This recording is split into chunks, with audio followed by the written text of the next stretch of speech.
السلام عليكم ورحمة الله وبركاته. حيا الله الأخوة. وعليكم السلام ورحمة الله الله وبركاته. سبحانه وتعالى أن يتقبل منا ومنكم صالح الأعمال، وأن يجعلنا وإياكم من المهتدين من الموفقين والموفقين لقيام ليلة القدر، ويجعلها إن شاء الله يجعلنا ممن قامها إيمانا واحتسابا، وأسأل الله الجميع العلم النافع والعمل الصالح. تفضل يا شيخ. آمين يا رب العالمين. حياكم الله شيخنا، كيف حالكم؟ الله يحييك. الله يحييك. Nah, baik ikhwan dan akhwat semuanya. Alhamdulillahirabbil alamin wal 'aqibatu lil muttaqin wala 'udwana illa 'alal zalimin. Wassalatu wassalamu ala nabiyyina Muhammad wa ala alihi wa sahbihi ajma'in. Rabbi shrah li sadri wa yassir li amri wahlul 'uqdatam min lisani yafqahu qawli. Baiklah, insyaallah pada kesempatan malam ini, malam ke-21 tahun 1443 Hijriyah ya, bulan Ramadan, dan malam ke-22 untuk Arab Saudi. Insya Allah pada malam ini kita akan membicarakan tentang permasalahan ahkam Aid al-Fitr dan juga ahkam zakah dan juga terkait dengan i'tikaf ya. Dan tamu kita pada malam ini, hari ini adalah Profesor Dr. Fahad bin Ibrahim Al-Muqrin, dan beliau sudah berada di tengah-tengah kita, dan insya Allah beliau yang akan menyampaikan materi ini, dan insya Allah pada sesi akhir daripada muhadarah ini akan kita buka juga untuk sesi tanya jawab. Syekhana al-Karim, hadithuna fi hadzal masa yata'allaq bil ahkam al-i'tikaf wa ahkam adab Aid al-Fitr wa aidan zakat al-Fitr. Alaysa kadzalik Syekhana? إن شاء الله. طيب. الآن أنا أفوض الحديث إليكم، فلتتفضل بإلقاء كلماتكم مشكورا. بسم الله والحمد لله والصلاة والسلام على رسول الله، وبعد. حديثنا في هذه الأمسية عن الاعتكاف وعن زكاة الفطر.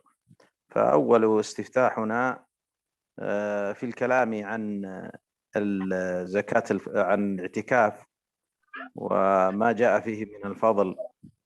أولا نقول أن النبي صلى الله عليه وسلم كانت إذا دخلت العشر أحيا ليلة وأيقظ أهله وشد المئزر، فكان النبي صلى الله عليه وسلم يخص هذه الليالي بعبادات خاصة، ومن ذلك أن النبي صلى الله عليه وسلم كان يخص ليالي العشر بالاعتكاف في المساجد. ولهذا قال أهل العلم أن الاعتكاف هو لزوم المسجد بنية مخصوصة وهي طاعة الله عز وجل، وهو مستحب عند أهل العلم، ولم يخالف في استحبابه أحد من أهل العلم، حتى قال الإمام أحمد: لا أعلم عن أحد من العلماء إلا أنه مسنون. وقال الزهري رحمه الله: عجبت للمسلمين تركوا الاعتكاف مع أن النبي صلى الله عليه وسلم ما تركه منذ قدم المدينة حتى قبضه الله عز وجل. ولا شك أن فائدة الاعتكاف هو أن يلتزم الإنسان المسجد، فلا يخرج من المسجد لازما طاعة الله عز وجل، مقبلا على الله عز وجل. وأما اشتراط الصوم للاعتكاف فمال إليه جمهور أهل العلم، والصحيح من أقوال أهل العلم أن الصوم مستحب للمعتكف وليس شرطا لصحته. يعني لو أنه اعتكف في غير رمضان، لأن النبي صلى الله عليه وسلم كان يخص هذه الليالي بالاعتكاف. وفي العام أو في سنة من السنوات النبي صلى الله عليه وسلم اعتكف في العشر الأواخر لعارض عرض له صلى الله عليه وسلم منعه من الاعتكاف في عشر الأواخر وأخرها أو أجلها إلى العشر من شوال. فالأظهر والله أعلم أن النبي صلى الله عليه وسلم اعتكف في غير العشر الأواخر وهو غير صائم، فلا دليل على هذا الاشتراط. وكان هديه صلى الله عليه وسلم أنه إذا اعتكف طرح له فراشه ووضع له سريره وكان يضرب له خباء. فكان النبي صلى الله عليه وسلم يمكث في مسجده ولا يخرج إلا لحاجة.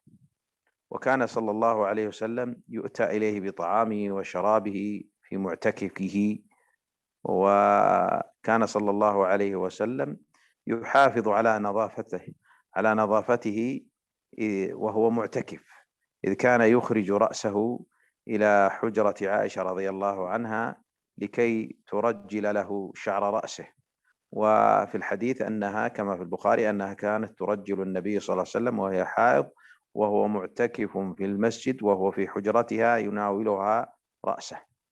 قال ابن حجر: وفيه الحديث جواز التنظيف والتطيب والغسل والتزين إلحاقا بالترجل. وكان النبي صلى الله عليه وسلم إذا اعتكف لا يعود مريضا ولا يشهد جنازة، ومن أجل أنه حبس نفسه على طاعة الله صلى الله عليه وسلم. وكان النبي صلى الله عليه وسلم يسمح بزيارة أزواجه، فكنا يزورنه في معتكفه صلى الله عليه وسلم. فصفية رضي الله عنها كما في الحديث المشهور الذي رواه البخاري أتت النبي صلى الله عليه وسلم وهو معتكف ومكثت تحادثه، وهذا ثابت عنه صلى الله عليه وسلم. الخلاصة في ذلك أن النبي صلى الله عليه وسلم في معتكف كان يلازم طاعة الله عز وجل بين الصلاة وقراءة القرآن، كل ذلك تطلبا وتحريا لليلة القدر. وهذا الاعتكاف سنة مؤكدة عن النبي صلى الله عليه وسلم، وهذا الاعتكاف لا بد أن يكون مسلم وأن يكون مميز وأن يكون من طهارة من الحدث الأكبر. فالحدث الأكبر الجنابة والحيض والنفساء يمنع من الاعتكاف، وأن يكون في مسجد، وأن يكون هذا الاعتكاف في مسجد، فلا يصح الاعتكاف في البيت وإنما يكون الاعتكاف في المسجد. ولهذا لا بد لهذا الاعتكاف من نية الاعتكاف، لأن الأعمال بالنيات كما جاء عن النبي صلى الله عليه وسلم.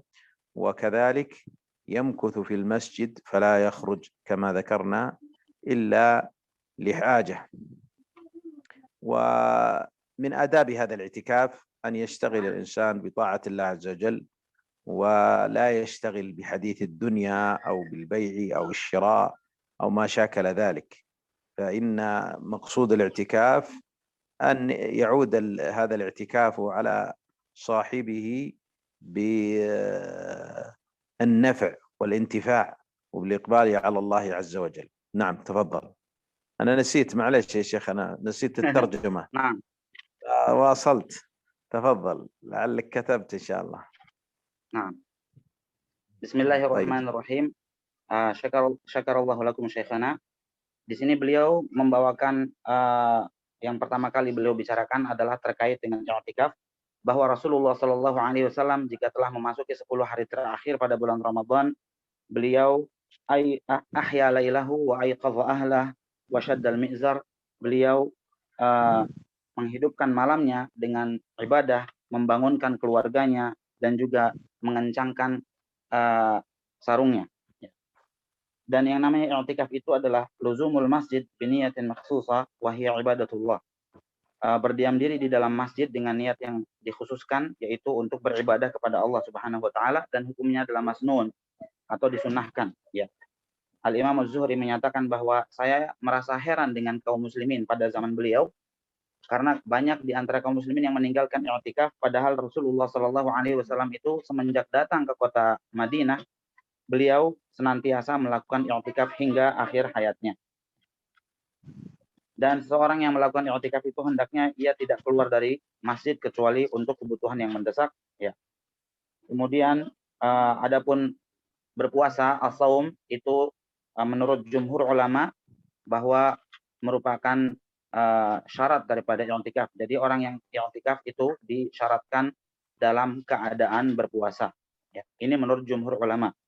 Dan menurut ulama yang lain bahwa puasa itu adalah mustahab, sunnah saja, ya, dan bukan merupakan syarat. Ya, saum itu adalah mustahab walaisa syartan. Karena ada beberapa dalil yang menjelaskan bahwa Rasulullah Shallallahu Alaihi Wasallam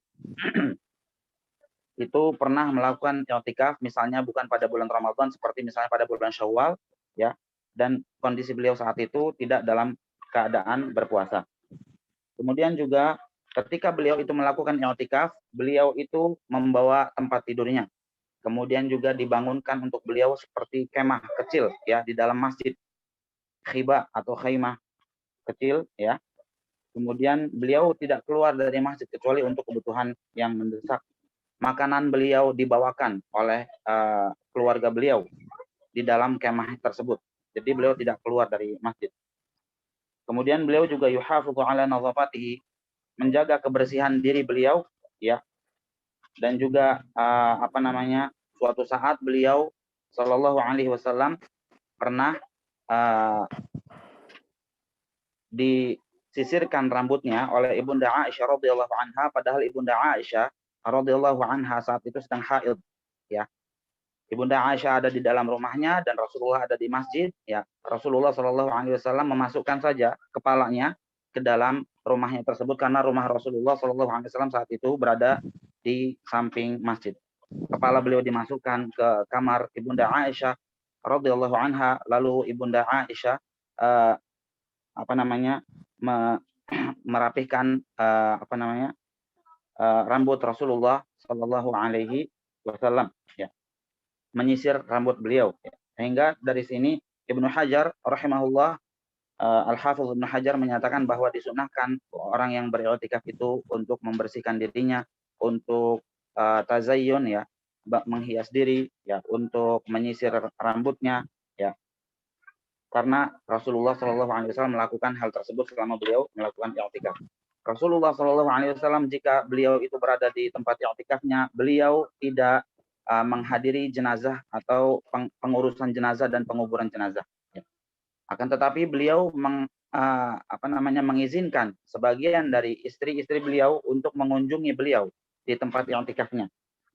Seperti misalnya dalam hadis yang sangat masyhur sekali bahwa Ummul Mukminin Safiyah binti Huyai radhiyallahu anha, beliau mengunjungi Rasulullah Shallallahu Alaihi Wasallam, ya, di dalam tempat i'tikafnya, masuk ke dalam masjid dan masuk ke dalam kemah beliau dan berbicara sedikit bersama Rasulullah Shallallahu Alaihi Wasallam. Ya.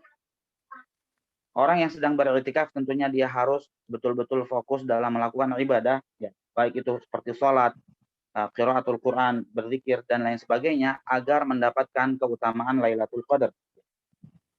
Kemudian Syekh membawakan di sini beberapa persyaratan-persyaratan untuk i'tikaf. I'tikaf itu hukumnya adalah sunnah muakkadah, ya, sunnah yang ditekankan. Dan persyaratannya pertama harus dilakukan oleh seorang muslim yang minimal mumayyiz, ya, minimal mumayyiz. Kemudian yang kedua, dia harus terbebas dari hadas akbar seperti janabah dan juga haid atau nifas, ya. Lalu yang ketiga, harus dilakukan di dalam masjid, tidak boleh dilakukan di rumah, ya. Lalu kemudian tentunya harus ada niat terlebih dahulu sebelum melakukan i'tikaf. Dia harus berniat, memang dia ingin datang ke masjid tujuannya untuk beriktikaf, karena Rasulullah SAW menyatakan innamal a'malu binniyat, bahwa yang namanya amal ibadah itu tergantung kepada niatnya. Lalu yang terakhir, yang kelima, bahwa di antara adab-adabnya juga tidak boleh keluar dari masjid kecuali untuk kebutuhan yang mendesak. Kemudian juga ketika seorang itu berada di dalam masjid, hendaknya ia menyibukkan diri dengan beribadah kepada Allah Subhanahu wa taala dan tidak menyibukkan diri dengan urusan-urusan dunia dengan ngobrol-ngobrol bersama kawan-kawannya ya terkait dengan urusan dunia, hendaknya itu semua dihindari dan memfokuskan pada kegiatan-kegiatan ibadah tadi yang akan bermanfaat untuk dirinya. Naam Syekhana. Tafadhal. طيب بسم الله. بعد أن تكلمنا عن الاعتكاف وبينا أحكامه وشروطه وما يفسده، سنتكلم الآن عن زكاة الفطر، وهي آخر العبادات التي يؤديها الصائم. وجاء عن ابن عباس قال رسول الله صلى الله عليه وسلم قال ابن عباس عبد الله بن عباس رضي الله عنهما: فرض رسول الله صلى الله عليه وسلم زكاة الفطر طهرة للصائم من اللغو والرفث وطعمة للمساكين، من أداها قبل الصلاة فهي زكاة مقبولة، من أداها بعد الصلاة فهي صدقة من الصدقات. رواه أبو داود بإسناد حسن. نعم. كمل الشيخ، ترجم. Nah, kemudian di sini ada sebuah hadis dari Abdullah bin Abbas radhiyallahu anha bahwa beliau menyatakan farada Rasulullah sallallahu alaihi wasallam zakat al-fitr. Rasulullah sallallahu alaihi wasallam mewajibkan, memfardukan zakat fitr, zakat fitri ya. Tuhuratan lis-shaimi min al-laghwi war-rafath, untuk membersihkan orang yang berpuasa dari al-laghw wa ar-rafath, dari perbuatan-perbuatan dosa ya, dari kelengahan selama berpuasanya dan juga rafath, ucapan buruk atau ucapan jorok yang mungkin pernah dia ucapkan selama dia puasa ya. Untuk membersihkannya itu maka Rasulullah Shallallahu alaihi wasallam mewajibkan zakat fitri dan juga tu'matan lil masakin, untuk memberi makan bagi orang-orang miskin ya. Siapa yang menunaikannya sebelum sholat Idul Fitri, maka itu merupakan zakatun maqbulah, merupakan zakat yang diterima. Adapun kalau dikerjakan atau ditunaikan setelah selesai dari sholat Idul Fitri, maka itu hanya sebagai sedekah biasa saja di antara sedekah-sedekah yang ada, bukan sebagai zakat fitri. Naam Syekh. Ini diriwayatkan oleh Abu Dawud dan hadisnya sahih. Naam. حكمها هي فرض لقول ابن عمر: فرض رسول الله صلى الله عليه وسلم، وأجمع أهل العلم قاطبة على أنها فرض، لم يخالف بحمد الله في ذلك أحد، وأنها مفروضة على الصائم. وهذه الفريضة تجب في وقت معين، وهو غروب الشمس من آخر يوم من رمضان، فإنها تجب بغروب الشمس من آخر شهر من رمضان. فمن تزوج أو ولد له ولد أو أسلم قبل غروب الشمس فإنها تتعين عليه، وإن كان بعد ذلك لم تلزمه. ومن مات بعد غروب الشمس فكذلك عليه صدقة الفطر واجبة، فهذا فرض زكاة الفطر. نعم. Kemudian terkait dengan waktu kapan itu mulai betul-betul wajib untuk diselenggarakan untuk dilakukan untuk bagi seorang muslim yang berpuasa, itu saat ghurubus syams min akhir yaum min syahri Ramadan al-mubarak. Jadi ketika hari terakhir, baik itu tanggal 29 atau 30 dari bulan Ramadan itu mataharinya sudah tenggelam ya, maka saat itu sudah diwajibkan bagi kaum muslimin untuk menunaikan zakat fitri. Sehingga jika ada orang yang misalnya masuk Islam ya sebelum matahari itu tenggelam ya, dan juga ketika ada bayi yang lahir ya, atau ada orang yang meninggal dunia setelah matahari itu tenggelam, jadi mataharinya tenggelam baru kemudian dia meninggal dunia ya, itu semuanya berkewajiban untuk menunaikan zakat fitri ya. Jadi zakat fitri ini merupakan sebuah kewajiban seperti yang dinyatakan oleh Abdullah bin Umar radhiyallahu anhuma, itu merupakan fard atau kewajiban, dan itu merupakan ijma', kesepakatan konsensus seluruh ulama bahwa zakat fitri itu adalah wajib. Naam Syekh. على من تجب هذه الزكاة؟ تجب على المسلمين، لأن النبي صلى الله عليه وسلم فرضها صاعا من تمر أو صاعا من شعير على العبد والحر والذكر والأنثى والصغير والكبير، وعلى المستطيع قال الشافعي رحمه الله: كل من دخل عليه شوال، يعني ظهر الهلال وغربت الشمس وثبت دخول شوال، وعنده قوته وقوت من يقوته يومه، وما يؤدي به زكاة الفطر عنه وعنهم أداها عنهم وعنه، يعني أن يجد قوت يومه. لاحظ أن العلماء يعبرون بقوت اليوم، فالله المستعان. يعني كان الناس لا يجدون من القوت إلا يوما ويوم، قال: إذا وجد قوت يومه وقوت من تجب عليه النفقة عليه من الأولاد، وإذا وجد هذا القوت وعنده فضل عن هذا القوت فإنه تجب عليه أن يتصدق بصدقة الفطر. قال: وإن لم يكن عنده إلا سوى مؤونته ومؤونة يومه فلا تجب عليه الزكاة ولا على من يقوت. نعم. Barakallahu fikum Syekhana. Kemudian di sini Syekh menyebutkan siapa yang wajib menunaikan zakat fitri. Yang wajib menunaikan zakat fitri adalah kaum muslimin, ya. Kaum muslimin yang mereka mampu mengerjakannya, ya, berupa sa'an min tamar au syair, berupa 1 sa' dari gandum atau dari kurma, ya, atau sesuai dengan makanan pokok yang ada di negerinya, ya. Ini diwajibkan oleh Rasulullah Shallallahu Alaihi Wasallam alal hurri wal abdi, baik itu orang yang merdeka atau orang yang merupakan hamba sahaya, wa az-zakar wal unsa, laki-laki ataupun perempuan, wa as-shaghir wal kabir, baik itu masih kecil ataupun sudah dewasa, semuanya diwajibkan untuk menunaikan zakat fitri. Al-Imam Syafi'i rahimahullah menyatakan bahwa siapa saja yang masuk ke bulan Syawal setelah dia tadinya berada pada bulan Ramadan lalu kemudian masuk pada bulan Syawal, ya, dan saat itu dia punya makanan pokok untuk hari itu. Makanan pokok untuk hari itu baik untuk dirinya dan juga untuk keluarga yang dia tanggung, istrinya, anak-anaknya, ya. Itu bisa dia makan pada hari itu dan punya kelebihan, ya. Jadi dia punya makanan pokok yang untuk dia makan pada hari itu, baik untuk dirinya dan juga keluarganya, lalu dia punya kelebihan. Maka orang yang seperti ini wajib menunaikan zakat fitri. Adapun orang yang tidak mempunyai makanan untuk hari itu, atau dia punya makanan tapi hanya cukup untuk dirinya dan keluarganya saja, ya, pada hari itu, maka orang yang seperti ini termasuk orang yang miskin dan tidak wajib menunaikan zakat fitri. Naam, Syekh. فيخرجها الإنسان عن نفسه وعن من ينفق عليهم من الزوجات والأبناء، لما ثبت من فعل النبي صلى الله عليه وسلم، ولأنه هو الذي تجب عليه النفقة. نعم.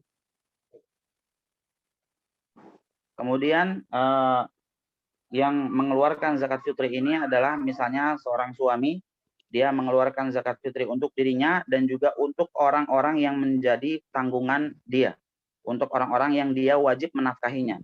Jadi seperti istri-istrinya dan juga anak-anaknya. Nah, ini yang menunaikan zakat fitrinya adalah seorang kepala rumah tangga. Dia membayar zakat fitri untuk dirinya dan juga untuk istri-istrinya dan juga untuk anak-anaknya, sebagaimana Rasulullah Shallallahu Alaihi Wasallam juga melakukan hal yang demikian. Nah, مقدار هذه الصدقة هي صاع من طعام، والصاع هو أن يحثو الإنسان المعتدل مثلي 4 حثيات من الطعام، بهذا يحث 4 حثيات، فهذا هو الصاع، ما يقارب كيلوين و600 غرام تقريبا، يعني نقص أو قل فيحثو، فهذا هو الصاع. قال أبو سعيد الخدري رضي الله عنه: كنا نعطيها في زمن النبي صلى الله عليه وسلم صاعا من طعام، فهذا ما يقاربها. من أين يؤدي هذه الزكاة؟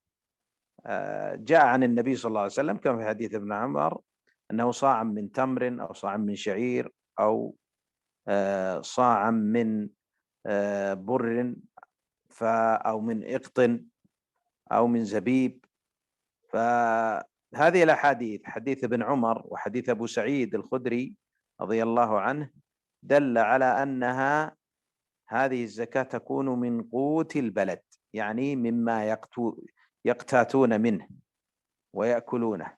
فعندنا مثلا في المملكة العربية السعودية غالب قوتنا الأرز، وأظنكم في أندونيسيا كمثلنا في ذلك. نعم، تفضل. Kemudian berkaitan dengan zakat fitri ini bentuknya apa? Bentuknya yang ditunaikan adalah 1 sa' dari makanan pokok, ya. 1 sa' dari makanan. Dan yang namanya sa' itu adalah bentuk takaran daripada kail, ya. Dia itu ya takaran, bukan wazan, tapi itu takaran.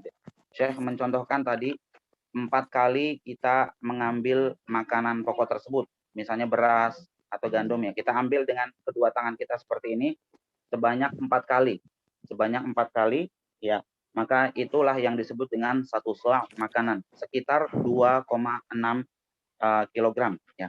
Mungkin ada lebih atau kurang, ya, tergantung yang menghitungnya.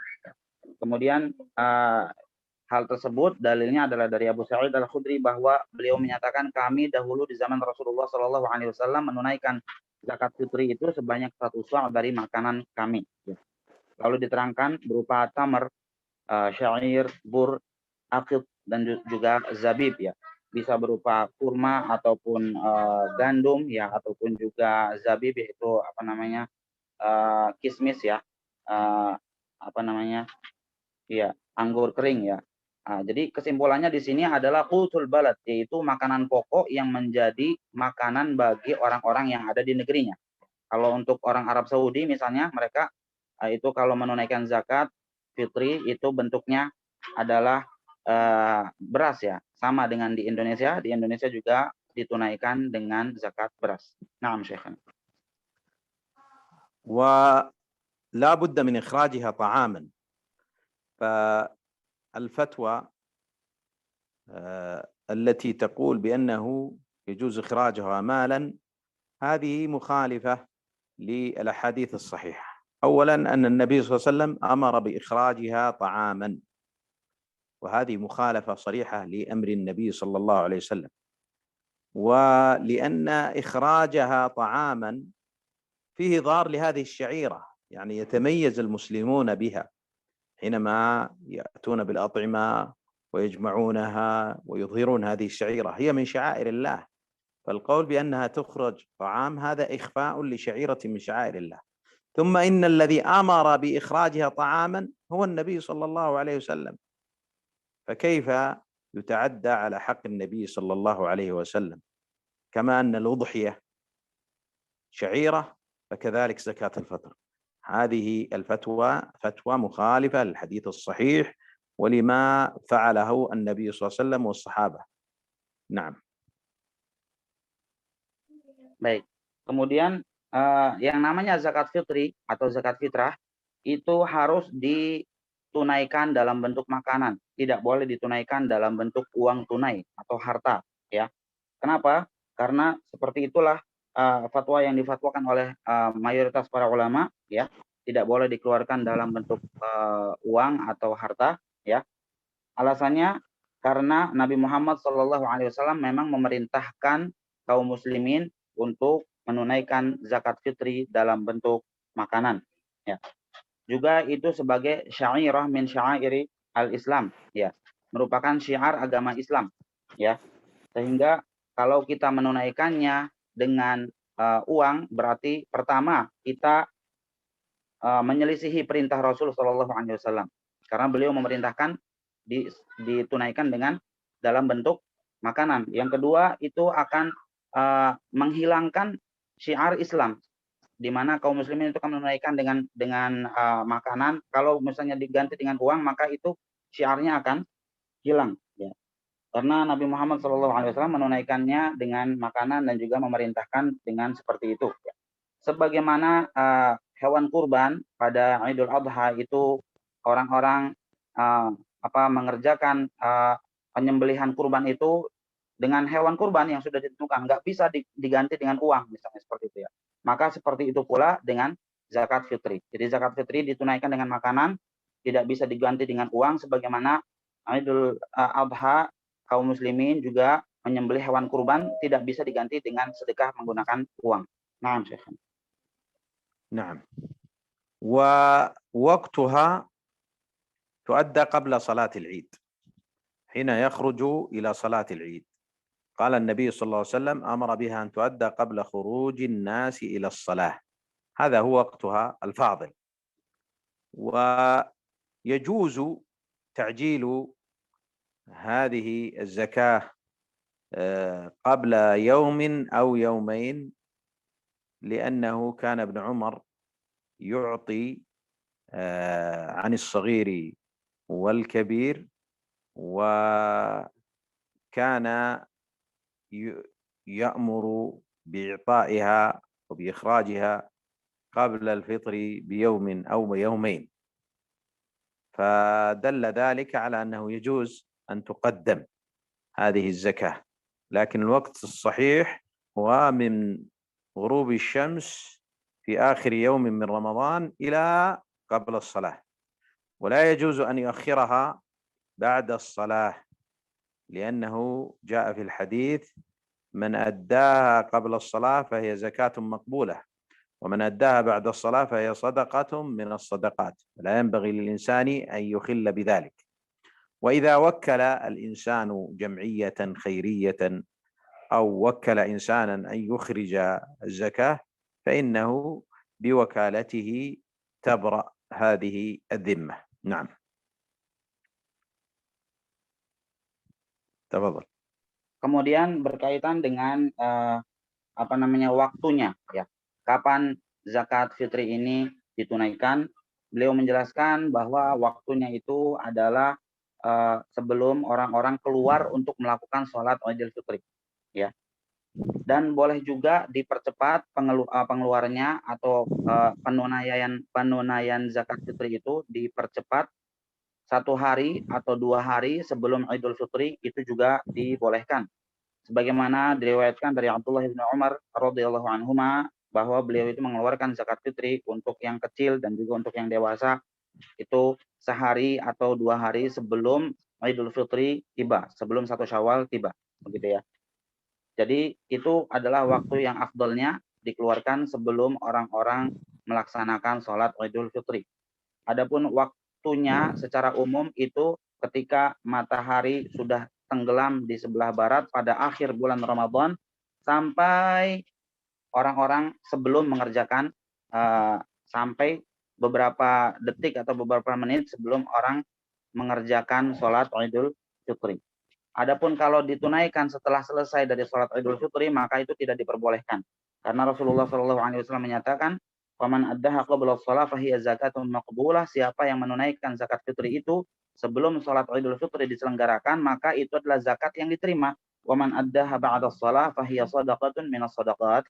Adapun yang menunaikannya setelah sholat Idul Fitri itu ditunaikan daripada selesai pada sholat, maka itu hanya sedekah biasa saja, ya, tidak terhitung sebagai zakat. Adapun kalau kita misalnya mewakilkan jam'iyah khairiyah, misalnya mewakilkan DKM masjid atau mewakilkan amil zakat dan lain sebagainya, maka itu juga diperbolehkan. Dan ketika kita sudah mewakilkan orang-orang tertentu untuk menunaikan zakat itu, untuk mendistribusikan zakat itu, berarti kewajiban yang harus kita lakukan sudah terpenuhi, gitu ya. Tabra'u bidzalika az-zimmah. Na'am Syekhana. نعم. لمن تعطى هذه الزكاة؟ تصرف زكاة الفطر إلى الأصناف الثمانية التي تصرف فيها زكاة المال. قال الإمام الشافعي رحمه الله: وتقسم زكاة الفطر على من تقسم عليه زكاة المال، لا يجزئ فيها غير ذلك، لا يجزئ فيها غير ذلك. وهؤلاء يجوز أن تدفع لهم، وعلى الإنسان أن يحرص على أن يتولى زكاة الفطر بنفسه، إلا أن لا يستطع فإنه يوكل. وهذه الزكاة يجوز أن تعطى زكاة جماعة إلى فقير واحد، إلى فقير واحد، كما أنه يجوز أن يصرف زكاة واحد إلى جماعة بحسب الحاجة. نعم نعم تفضل. Nah, Syekhana. Jadi untuk orang-orangnya siapa saja yang berhak menerima zakat fitri, nah mustahiknya itu di sini disebutkan seperti yang disebutkan oleh Al-Imam Syafi'i rahimahullah, bahwa mustahiknya sama dengan zakat yang lainnya, yaitu al-asnafus tsamaniyah, 8 golongan yang berhak untuk menerima zakat. Al-Imam Syafi'i menyebutkan bahwa tidak boleh didistribusikan kepada selain daripada 8 golongan ini. Kemudian seorang muslim hendaknya ia berusaha untuk menunaikan zakat fitri ini dan menunaikannya serta mendistribusikannya langsung kepada yang berhak, ya. Tapi kalau tidak bisa, dia bisa mewakilkan kepada yang memang biasa mendistribusikan zakat tersebut, ya. Kemudian terkait dengan zakat ini, sekumpulan orang yang menunaikan zakat fitri, itu zakat fitrinya dari sekian banyak orang bisa diberikan hanya kepada satu orang mustahik atau satu orang miskin, satu orang fakir. Itu boleh. Sebagaimana juga zakat dari satu orang muzaki, satu orang yang menunaikan zakat, itu bisa juga dibagikan kepada beberapa orang fakir miskin. Pokoknya dilihat bagaimana kebutuhan yang ada di daerah tersebut. Jadi zakat dari banyak orang dikasih ke satu orang bisa, zakat dari satu orang dikasih ke banyak orang juga bisa. Naam, Syekh. أين يخرج هذه الزكاة؟ الصحيح أنها يخرجها في المكان الذي أدركه آخر الشهر وهو فيه، فإذا أدركها آخر الشهر فإنه يخرجها فيه في هذا المكان، وهذا على جهة الاستحباب. لكن لو أخرجه في مكان غير مكانه أجزأته، أو وكل إنسان أن يخرج عنه أجزأته بحسب حاجة المسلمين. نعم. Di manakah zakat fitri ini ditunaikan, ya? Syekh menjawab di sini bahwa zakat fitri itu ditunaikan oleh seorang muslim sesuai dengan daerah di mana ia berada saat akhir Ramadan itu. Dia ketika dia berada di akhir Ramadan, dia adanya di mana? Maka di situ pula dia menunaikan zakat fitrinya, ya. Kalau lagi di kampungnya berarti di kampungnya, kalau lagi di luar berarti pokoknya di mana tempat dia berada, maka disitulah dia menunaikan zakat fitrinya ketika matahari tenggelam di sebelah barat di akhir pada bulan Ramadan. Tapi itu hukumnya adalah mustahab, ya, istihbab, disunahkan seperti itu. Adapun kalau seandainya zakat fitrinya itu ditunaikan di tempat lain, ya, yang mungkin lebih membutuhkan, atau dia mewakilkan orang lain untuk menunaikan zakat fitrinya sehingga ditunaikan bukan pada tempat dia berada, maka itu pun juga sah zakat fitrinya, ya. Akan tetapi yang sunnah tadi di tempat dia berada. Nah, Syekh. أسأل الله أن يتقبل منا ومنكم ما ذكرنا وما تكلمنا عنه. ونحن تكلمنا عن أحكام الاعتكاف وزكاة الفطر، وهي أعمال تؤدى في هذه العشر الأواخر. والآن نفتح المجال للجواب على الأسئلة. وأول الأسئلة التي وردت علينا عن طريق الشات، فهذه سائلة أو هذا سائل يسأل عن الزكاة عن الجنين. الزكاة عن الجنين الصحيح من أقوال العلم أنها مستحبة وليست واجبة، يعني يستحب أن يخرج زكاة الفطر عن الجنين، لكن لو لم يخرج فالحمد لله الأمر يسير. كذلك السؤال الثاني يقول: هل يشترط في الأصناف الثمانية الترتيب؟ لا، إنما هي على جهة التخيير. إذا وجد فقيرا فإنه يعطيه، إذا وجد ابن سبيل فإنه يعطيه، فالأمر ميسور بحمد الله، ليست على ترتيب. نعم تفضل. في الأسئلة اللي عند الأخوان يتفضل ترجم يا شيخ، ثم بعدين الأسئلة بعد. Dari pertanyaan yang di chat terlebih dahulu, ya, yang dimulai di sini, pertanyaan pertama itu apakah untuk yang janin yang sudah yunfakhu fihi ar-ruh, ya, sudah ada ruhnya, itu apakah dia harus membayar zakat? Syekh menjawab bahwa untuk janin itu hukumnya sunnah. ya, mustahabbah. Hukumnya sunnah. Sehingga kalau ada yang janinnya sudah ada ruhnya, ya, dia tunaikan zakatnya, itu hukumnya mustahabbah. Dan kalaupun tidak sempat juga tidak apa-apa karena hukumnya bukan sesuatu yang wajib gitu. Lalu untuk pertanyaan yang kedua, apakah al-asnafus samaniyah yang merupakan golongan penerima atau mustahik zakat yang ada 8 yang disebutkan di dalam ayat suci Al-Quran itu, innamas shadaqatul fuqara'i wal masakin, sampai akhirnya, apakah itu harus berurutan atau tidak? Jawabannya tidak harus berurutan. Yang penting disesuaikan dengan kondisi dan kebutuhan. Al-an rubbama naftah aydan majalan lil as'ilal mubashirah, Syekhana. Naam, tafadhal. Siapa yang mau bertanya langsung silakan, ini yang Ilham Taufik. Langsung saja, nyalakan mic-nya. Ahsanallahu ilaik ya Syekh. Naam, tafadhal. La syaka ya Syekh. Annal ab yajibu alaihi an yu'addiya zakah lahu wa ala ahlihi. Wa binisbah ila hada ya Syekh, hal yushtaratun niyah, hal yushtaratun niyatu zakah ya Syekh. Masalan, Naam. qabla an mada qabla an yukhrij hadhihi zakah, al-ab yaqul nawaitu an ukhrij zakat al-fitri wa ma'a dzalika huwa lamasa hadhihi zakah, ma hadhihi zakah argus. Hal yushtaratu dzalik ya Syekh? طيب. Atau hal yushra' dzalik? أنا أجيب عليك.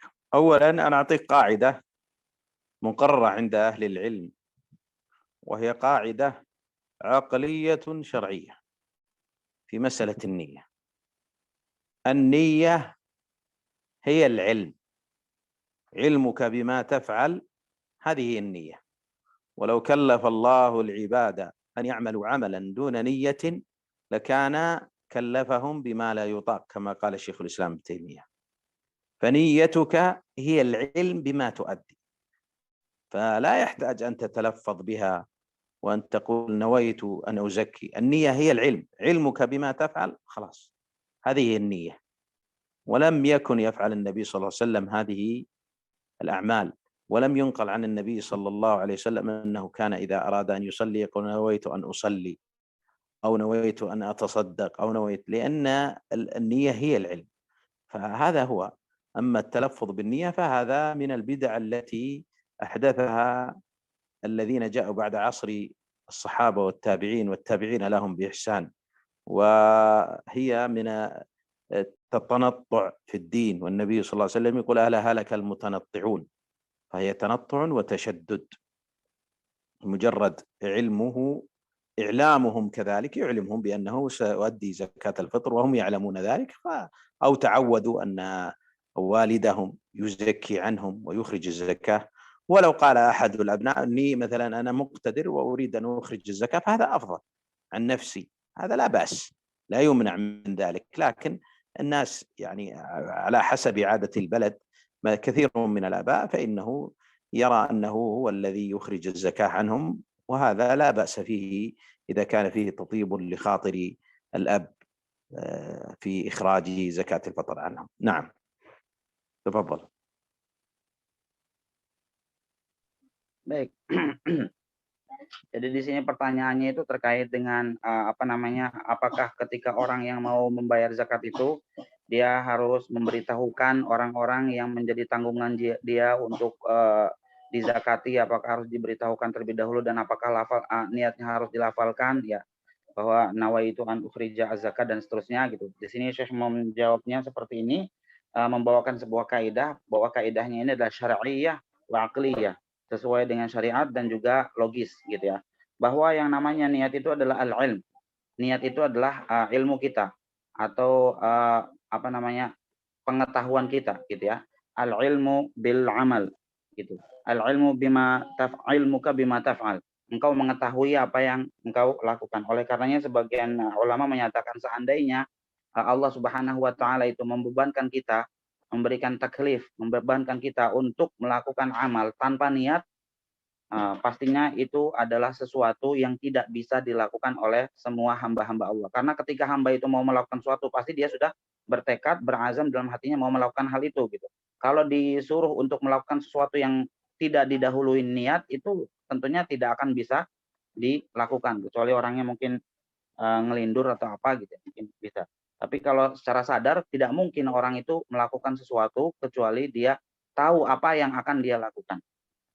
Jadi maka Syekh menyebutkan di sini tidak perlu kita mengucapkan nawaitu an usolli atau nawaitu an atasaddaq atau usolli fardhu dhuhri atau apa gitu ya, tidak perlu dilafalkan niat tersebut dikarenakan para Nabi Muhammad SAW dan juga para sahabat tidak pernah melafalkan niat tersebut, dan melafalkan niat itu adalah sebuah bid'ah ya, dan juga itu hanya muncul setelah masa para sahabat, dan itu termasuk ke dalam tanattu' dan juga tasyadud atau berlebih-lebihan dalam urusan agama. Ya, disebutkan dalam sebuah hadis, halakal mutanatti'un, celakalah atau binasalah orang-orang yang berlebih-lebihan dalam agamanya. Kemudian terkait dengan orang tua yang memberikan zakat untuk anak-anaknya, ya, kalau misalnya memang tradisi di tempat tersebut bahwa orang tua itulah yang nanti akan menunaikan zakat untuk semua anak-anaknya, ya, dan itu sudah diketahui bersama secara bersama, maka ya orang tuanya itulah yang mengeluarkan zakatnya gitu. Akan tetapi kalau seandainya ada seorang anaknya yang bilang kepada bapaknya, saya sudah mampu atau ini ya saya ingin mengeluarkan zakat sendiri, ya maka itu tidak mengapa ya. Dia mengucapkan hal tersebut kepada ayahnya supaya masing-masing membayar zakatnya sendiri-sendiri. Baik, silakan selanjutnya siapa ini? Bubun Budiman. Assalamualaikum warahmatullahi wabarakatuh. Ahsanallahu ilaikum. السلام أستأذن يا شيخان. هل يجوز؟ نعم. بارك الله فيكم. سؤالي يا شيخ حفظكم الله. هناك رجل له أخت، وهذه الأخت لها زوج، وزوجها هذا كان يعمل، ولكن توقف لأن يطرد من العمل، يعني توقف الشركة، وحتى الآن لم يجد العمل، وماله ينقص شيئا فشيئا حتى الآن من الفقراء هكذا، يعني ليس عنده مال كثير، والزوجة هذا لها ذهب أو مال أو أموال، ولكن لم تنمي هذا المال. هذه الأخت يعني الآن ليس لها المكتسب من أو نفقة من زوجها كثيرا. نعم، هل هي يدخل في المستحق يا شيخنا للزكاة، زكاة المال؟ بارك الله فيكم.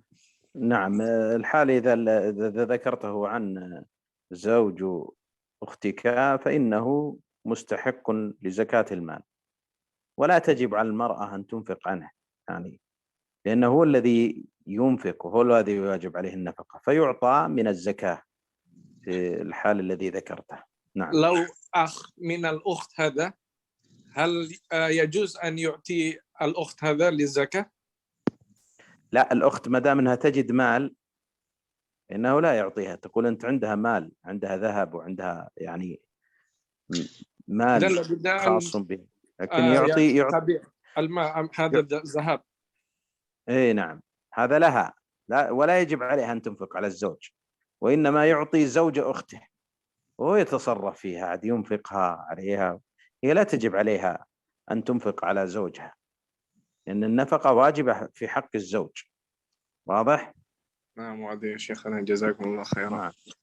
أنا أجيب عن الأسئلة المكتوبة بعد، لأن الأخوة اللي يسألون كذلك على وجه الاختصار. هذا امرأة تقول إنها تريد الاعتكاف لكن لم تجد مكانا آمنا، فهل لها مثلا أجر الاعتكاف؟ نقول أن نية المؤمن أبلغ من عمله، الله عز وجل يقول ومن يخرج من بيته مهاجرا إلى الله ورسوله ثم يدركه الموت فقد وقع أجره على الله، فنرجو لها إن شاء الله أن أجرها ثابت وهي في بيتها، لأنها المانع الذي منعها من الاعتكاف هو أنها لم تجد مكانا آمنا. نعم. والسائل الثاني يقول من هو عامل الزكاة؟ عامل الزكاة هم الذين يعملون في جمع زكاة الفطر وتوزيعها، وهؤلاء من أهل الزكاة، له أن يأخذ من زكاة الفطر أجر عمله فيعطى منها. وأما السؤال الذي بعده يقول من الذي ذكر في سبيل الله؟ سبيل الله يعني في الجهاد، فيجوز أن تدفع زكاة الفطر المجاهدين في سبيل الله في طعامهم. نعم. تفضل. Baik ya. Terkait dengan pertanyaan tadi yang langsung itu ada seorang laki-laki yang punya saudarinya menikah dengan suaminya, lalu suaminya itu mungkin di PHK dari perusahaannya karena perusahaannya sudah tidak ini lagi ya, sehingga suami daripada saudarinya itu kemudian jatuh miskin karena tidak punya harta dan hartanya berkurang terus, sehingga yang ditanyakan adalah apakah termasuk mustahik zakat. Syekh menjawab bahwa yang termasuk mustahik zakat adalah suaminya tersebut, karena istrinya itu tadi diceritakan punya emas gitu ya, sehingga dia masih punya harta dan tidak termasuk mustahik zakat karena masih punya harta. Adapun suaminya itu yang sudah tidak punya apa-apa lagi, dia termasuk mustahik zakat, dia boleh mendapatkan zakat mal dari orang-orang yang kaya.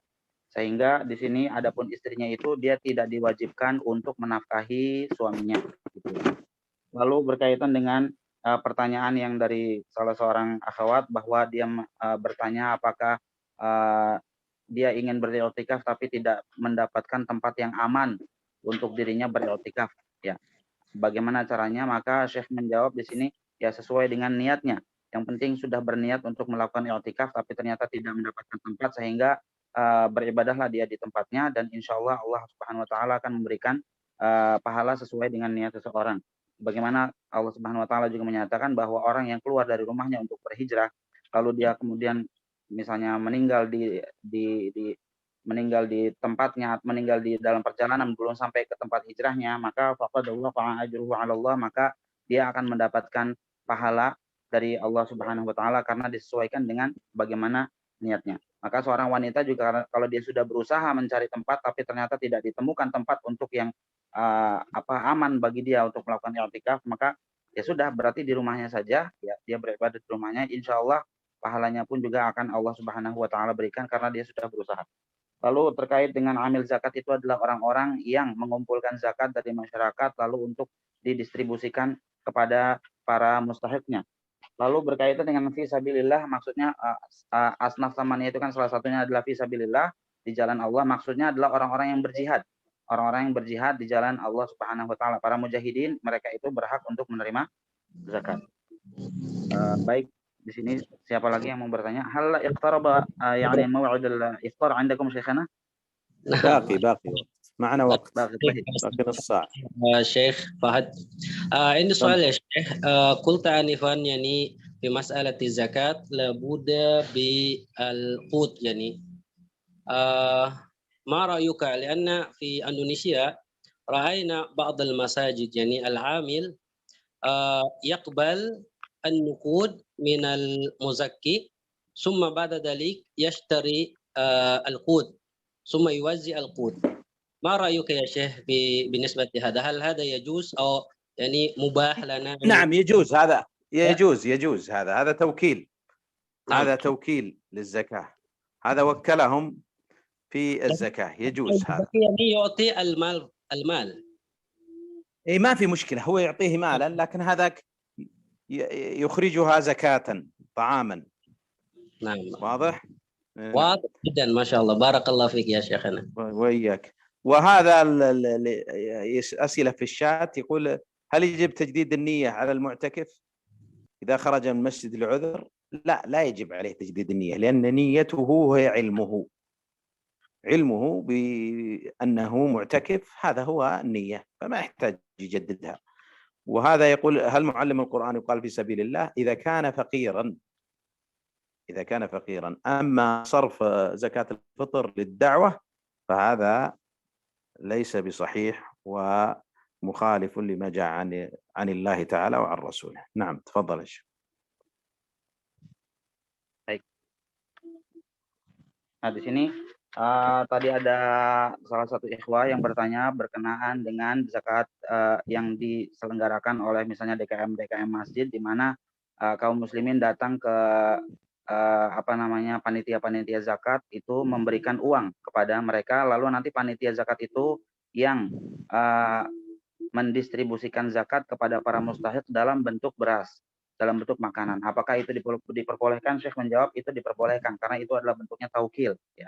Bentuknya taukil, jadi kaum muslimin mewakilkan si lajnah zakat itu untuk mendistribusikan zakat dalam bentuk makanan, ya. Yang penting bagaimana caranya zakat itu tersalurkan kepada mustahiknya dalam bentuk makanan. Walaupun sebelumnya artinya uang atau apa, yang penting ketika sampai kepada mustahiknya itu dalam bentuk makanan, maka itu diperbolehkan. Yang penting tidak sampai kepada para mustahiknya dalam bentuk uang, tapi dalam bentuk makanan. Kemudian yang berkaitan dengan tajdidun niyah, apakah dibutuhkan untuk memperbaharui niat kalau misalnya ada seorang yang i'tikaf di dalam masjid lalu dia keluar dari masjid untuk kebutuhan tertentu, misalnya ingin buang hajat atau ingin makan dan sebagainya, lalu balik lagi ke masjid, apakah butuh untuk diperbaharui niatnya? Syekh menjawab tidak perlu diperbaharui niatnya karena dia sudah niat dari awal. Jadi niat yang pertama itu sudah cukup. Kemudian muallimul Quran apakah termasuk juga yang berada di dalam fi sabilillah, ya, orang guru yang mengajarkan Al-Quran? Jawaban daripada Syekh, jika pengajar Al-Quran ini dia termasuk orang yang fakir, orang yang miskin, maka dia termasuk ke dalam mustahik zakat. Baik, ada lagi yang mau bertanya? Silakan yang mengajukan. Irfan. Al-Mazid minas soal ya Ustaz, ila Syekh. Ana. Nah, tafadhal. Ya Syekh, idza kana amiluz zakah hada yani ghairu rasmiyah ya Syekh. Yani la yuwallihim al-hukumah wa huwa yakunu amilan yani faja'ah faqat fi akhiri syahri Ramadan wa amaluhu hadha li tawzi'i az-zakawat hada laisa amalun hakiki bal indahu amalun hakiki kharij hadal amal. Hal yakni huwa min mustahik az-zakah ya Syekh. Yakni hal yajuzu lahu an ya'khudh min az-zakah ما دام أنه يعمل في جمع الزكاة فله أن يأخذ منها، ولكن إذا تعفف هذا خير له. لكن ما دام أنه يعمل في جمع الزكاة فله أن يأخذ منها كما نصت الآية. ولهذا الله عز وجل قال إنما الصدقات للفقراء والمساكين والعاملين عليها، فهو يأخذ أجر جمعه للزكاة. أما إذا كان يستلم راتب أو يستلم مكافأة فلا يجوز له أن يأخذ منها. كلام إذا لم يكن يستلم مالا وإنما يقوم بجمع الزكاة وترتيبها وتوزيعها فإنه يعطى منها. واضح؟ أما إذا كانت المؤسسة تعطيه راتب فهذا لا، هذا ليس من العاملين عليها. العامل عليها هو الذي يقوم بجمعها والعمل في جمعها وفي تفريقها ولا يأخذ مالا على ذلك، فله أن يأخذ من الزكاة. واضح؟ إذن يا شيخ يجوز ولو كان هذا العمل غير رسمي يا شيخ؟ نعم، ولو كان غير رسميا ما يحتاج أن يكون رسمي، بس بشرط أن لا يستلم مكافأة هو من المؤسسة التي تدير. يعني لو فرضنا أن هناك جمعية مثلا في إندونيسيا، جمعية الهدى، فهم يجمعون زكاة الفطر ويرتبونها ويبدأون بتوزيعها وهو يشتغل معهم، فإذا انتهت فلهم مثلا أن يعطوه من الزكاة مثلا كيس أو كيسين في مقابل عمله، فهو من المستحقين لأن يأخذ، وهو يأخذ مقابل عمله. واضح؟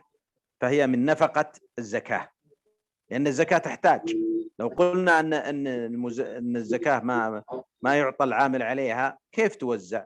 وكيف كان الزكاة كان الذين يجمعون الزكاة يتعبون ويذهبون للقفار والوديان يخرصون الثمار ويجمعونها، فلا بد أن يعطوا شيئا، فيعطون من هذه الزكاة، فهي من مصارف الزكاة كما جاءت في النص القرآني. نعم.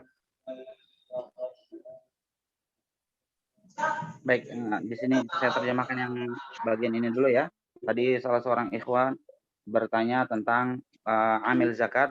Apakah amil zakat yang di merupakan DKM masjid atau apa gitu yang kita ketahui bersama yang bukan baznas resmi dari negara gitu. Apakah itu termasuk amil zakat? Syekh menjawab, ya, mereka termasuk amil zakat. Yang penting mereka itu adalah kaum muslimin yang mengumpulkan zakat-zakat dari masyarakat ya, lalu didistribusikan oleh mereka, maka dengan demikian mereka termasuk ke dalam amil zakat walaupun tidak bekerja sebagai pekerjaan resmi dari pemerintah ya. Yang penting mereka itu mengumpulkan zakat lalu mendistribusikannya kepada para mustahik, maka itu termasuk ke dalam amil zakat. Dia boleh mengambil sebagian daripada zakat tersebut ya, akan tetapi at-ta'affuf afdal, kata beliau, kalau mencukupkan diri tidak mengambil daripada zakat itu lebih baik ya, kata Syekh tadi, karena dalilnya dari dalam Al-Qur'an, innamas shadaqatu lil fuqara'i wal masakin wal 'amilina 'alaiha. Innamas shadaqatu lil fuqara'i wal masakini wal 'amilina 'alaiha. Sesungguhnya zakat-zakat atau sedekah-sedekah itu dikhususkan untuk orang-orang fakir, orang-orang miskin dan juga para amil. Sehingga dengan nas Al-Qur'an ini, sehingga yang para amil itu juga termasuk ke dalam mustahik zakat, termasuk ke dalam al-asnaf as-samaniyah. Tapi Syekh menjelaskan bahwa persyaratannya bahwa orang tersebut tidak menerima gaji atau tidak mendapatkan mukafaah dari sebuah lembaga tertentu. Misalnya ada sebuah lembaga namanya atau yayasan namanya Al-Huda gitu ya. Lalu yayasan ini punya pekerja-pekerja atau punya muwazzaf ya, punya karyawan-karyawan yang memang sudah digaji dari yayasan tersebut ya, untuk melakukan perbuatan-perbuatan, untuk melakukan kegiatan-kegiatan sosial, diantaranya adalah misalnya mengumpulkan zakat dan mendistribusikannya. Kalau memang dia sudah punya mukafah atau gaji dari yayasan tersebut, dari lembaga tersebut, maka tidak boleh dia mengambil dari zakat. Tapi kalau sama sekali tidak ada yang menggaji mereka, mereka sukarela bekerja dalam mengumpulkan zakat, lalu kemudian setelah itu didistribusikan zakatnya kepada para mustahik, maka saat itu mereka sebagai amil, dihukumi sebagai amil dan dibolehkan untuk bagi mereka untuk mengambil sebagian daripada zakatnya. Misalnya kalau zakat fitri dia boleh mengambil mungkin 1 kantong atau 2 kantong per orangnya ya. Karena mereka itu merekrut orang, kemudian juga capek ya, kemudian pergi ke sana ke sini ya, untuk membagikan zakat ya. Jadi mereka bekerja gitu ya untuk mengumpulkan zakat dan juga untuk mendistribusikannya kepada orang-orang yang berhak, maka mereka juga termasuk ke dalam mustahik zakat. Demikian yang dijawab oleh Syekh. Silakan, ada yang lain mau bertanya lagi? Yang mengacungkan tangan, ya, siapa namanya ini? Ada Irfan, ada Ilham Taufik. Ya, silakan. Assalamualaikum ya Syekhana. Ladaina soal. Hal yajuz zakat fitrah yukhrij lil kuffar li ajli mu'allaf qulubuhum li dukhulil Islam. Barakallahu fikum. نعم، إذا كان يرجى بإعطائهم المال تأليف القلوب فإنها يعطون كما يعطون من الزكاة. الزكاة يجوز أن تعطى للمؤلفة قلوبهم، لأن الله عز وجل قال إنما الصدقات والفقراء والمساكين والعاملين عليها والمؤلفة قلوبهم، فيجوز أن يعطون تأليفا لقلوبهم. نعم. إذن الخاص زكاة فطرة يجوز أيضا يا شيخنا. بارك الله فيكم. نعم، حتى الفطرة، لأن قلنا أنها تدفع في نفس المصارف. زكاة الفطر مثل زكاة المال في جهة صرفها. نعم.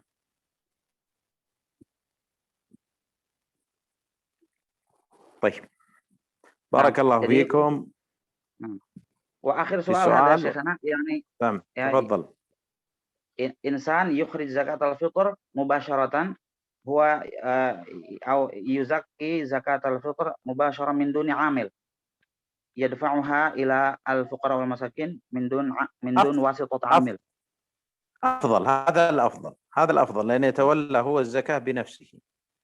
نعم، ولا يجعل بذلك وسيط، هذا الأفضل.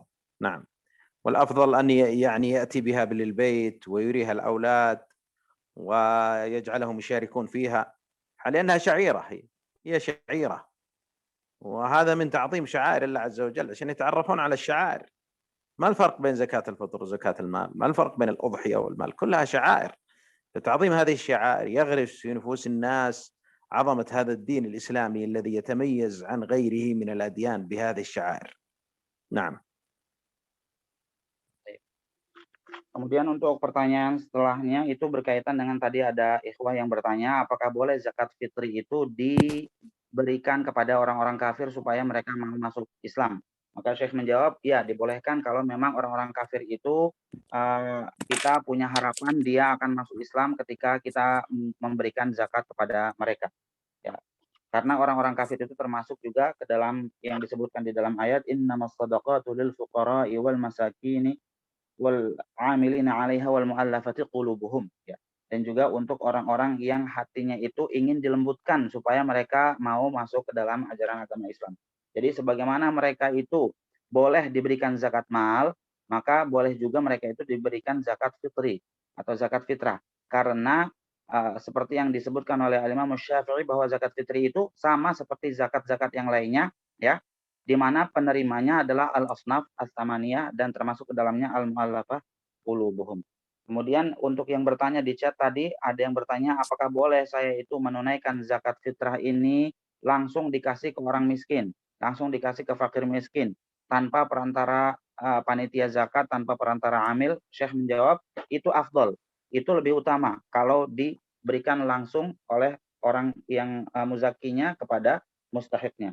Kalau bisa juga sambil mengajak keluarganya, mengajak anak-anaknya, ya, kemudian dikunjungi orang miskin tersebut lalu diberikan zakat tersebut. Karena ini merupakan syiar dari agama Islam. Seperti zakat mal, seperti juga udhiyah, ya, kurban, itu semuanya adalah syiar-syiar agama Islam yang kalau dilakukan langsung itu adalah lebih baik dan lebih afdal.